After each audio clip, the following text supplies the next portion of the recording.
Good evening. My name is Sari Nusseibeh, and as I was described, I'm from East Jerusalem, Palestinian, but I was born in Damascus during the time when my parents, my family, were one of those on my mother's side made to leave the country because of the war. They ended up in Syria, so I was born there in Damascus. But I practiced my right of return when I was about 1 or 2 years old. Just after the war, I came back to Jerusalem with my parents and have lived there, apart from going abroad every now and again.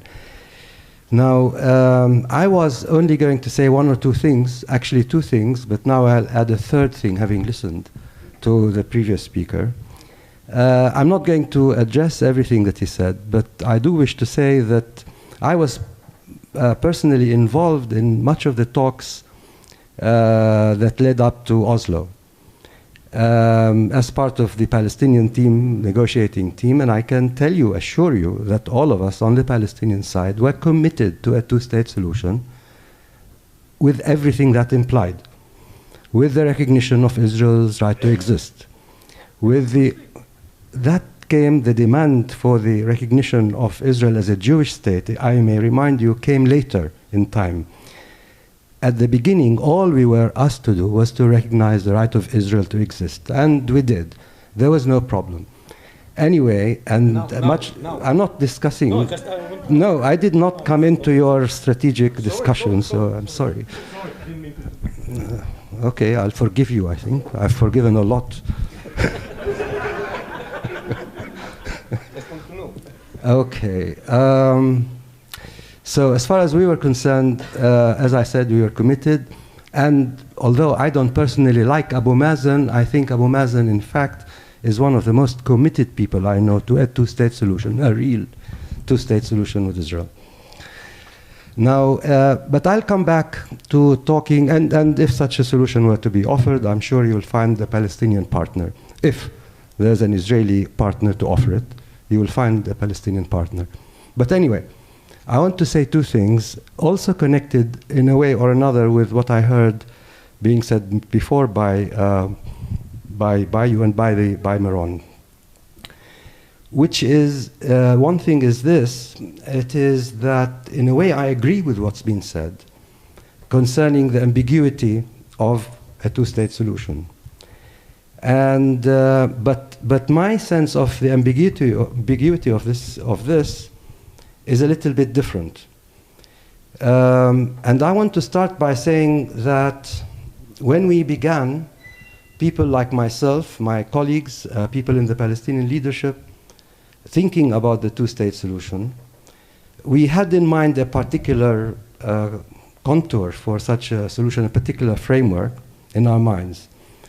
But as time proceeded, day after day, month after month, year after year, and it's been 20 whatever years, the contours of such a solution has indeed changed in our minds. So the solution that we had in mind when we started does not quite look the same as the solution that is or may be possible today, if a solution today is possible.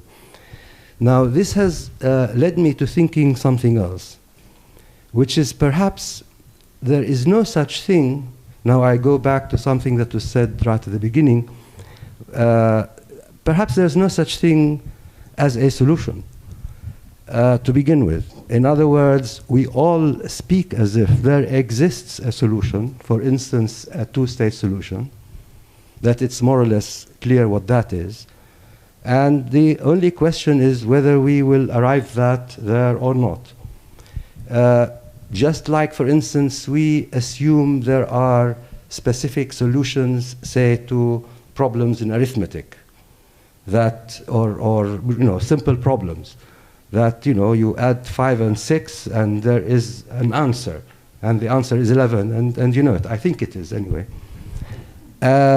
So one assumes in the same kind of way that there is a solution at this level, the political level, and it's just a question of getting there. But as I say, maybe there isn't.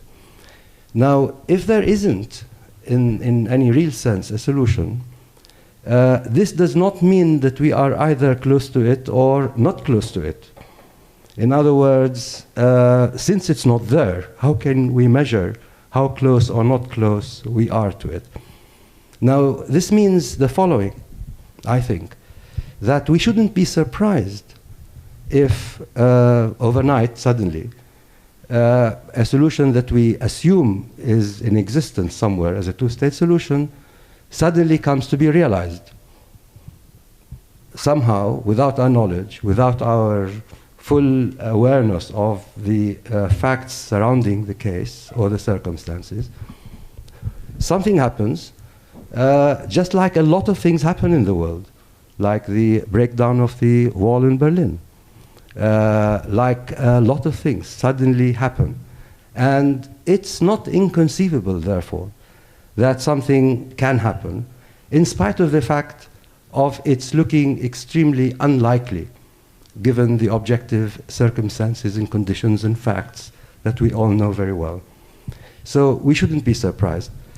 Now, but what does this mean? It means that if something like that were to happen, at some point, whether now or any time in the future, and I don't want to disappoint you or to make you feel upset about this any time in the short distance future or long distance future, it needn't be the two-state solution that you or I now, or may now, have in mind.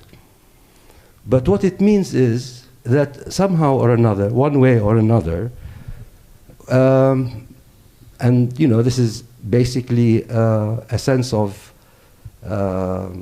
optimism that I have, we will find a solution.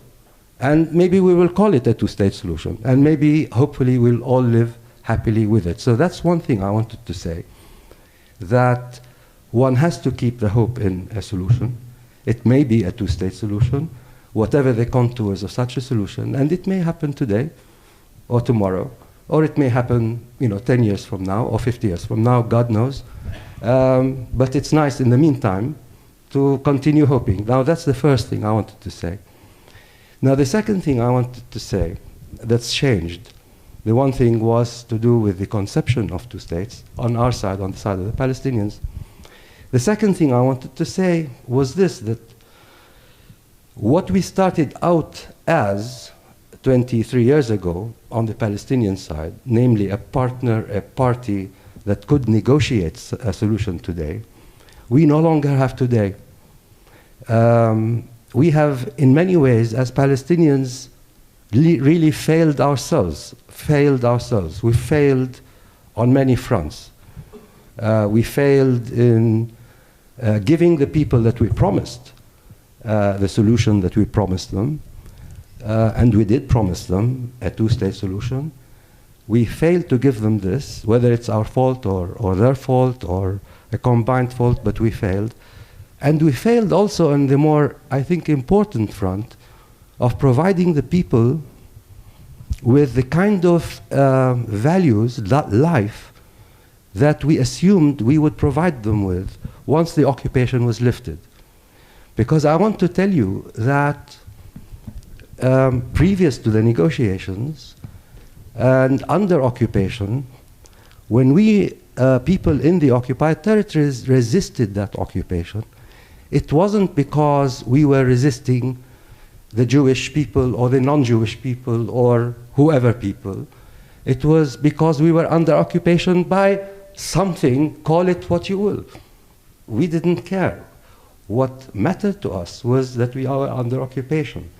And under occupation, we felt denied as human beings of having or feeling that we are equal with anyone else and everybody else.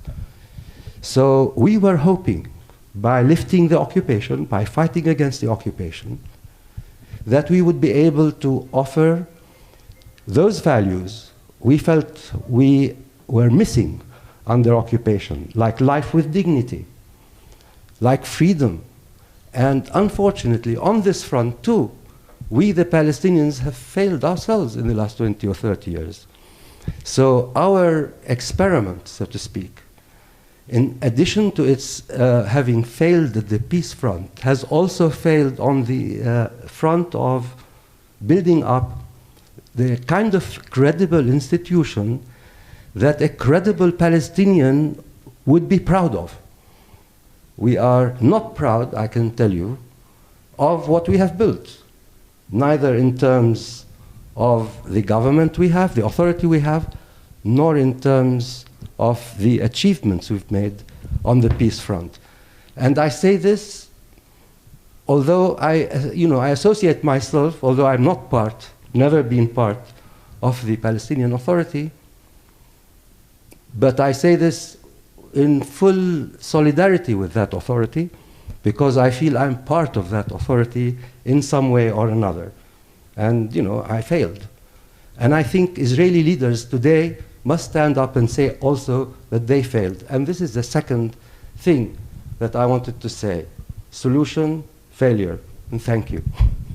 You said three things.